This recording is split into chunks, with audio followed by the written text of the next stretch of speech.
I wanted to draw a picture for listeners out there, a very simple, crude picture that describes effectively the false left-right paradigm. The Republican Party props up the Democratic Party, and the Democratic Party props up the Republican Party. If you had one of the political parties standing on its own, when the wind came along, it would just fall over. When pressure, revolutionary pressure from the population not liking what's going on, or new groups wanting the power structure, which is the main source of revolution. Most of it is driven by evil, just like the elite is driven by evil. Very rare to have an altruistic revolution. By itself, a single-party system will fall over. Okay? But if you take the two-party systems and you lean them up against each other, this is basically the arch. Their force going together keeps them together and makes it become a very strong, stable platform on which they can build their hierarchical New World Order system. Okay? So the current two-party system has been dominated and bought up and controlled by the elite that sits atop it. Now, the elite with a one-party system would not be balanced on top of one party. They would be subject to being toppled, being pushed over easily. But you put the two parties up against each other, they form a royal arch. And now it's very hard to separate those two because they're leaning up against each other. I mean, this is really simple, but I want to explain this to people. Check it out, folks. Why do you see so many leftists who mean well, like Rage Against the Machine, Tom Morello, or Henry Rollins, who are right on so many issues but then believe in leftist policies? We need a global carbon tax. But there's an elite funding that.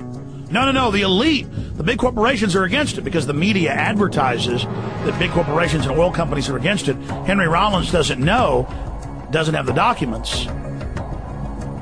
It doesn't understand that actually that's part of a sophisticated game that, the big corporations say publicly, we don't want this, it's bad, while they actually fund it. They know the public's awake to the fact that they're corrupt, so the public will be fooled and go and support the agenda. It's please don't throw me in the briar patch. It's the old briar rabbit situation. Here's the political field, and this is where the population resides. And then we supposedly, through the grassroots, come up into the political party. Okay? And then they lean on each other, as I was saying earlier, and support each other. If they're standing alone, the pressure of revolution or of new power structures will easily topple it and blow it over. But leaning together, it's not going to fall down. Okay? Now, I know that's simple. But let me give you an everyday example of this. As I said, the left sees all of these evil mainline Republicans who we know are liars and who the media even exposes as being liars. They see them lying about everything else. So if the Republicans come out and say, we're against a global carbon tax, well, then by God, I'm for a global carbon tax. And so that's how the two sides leaning up against each other give the other side support. And so Democrats over here, Republicans over here, Republicans attack Barack Obama. And then the Democrats attack John McCain.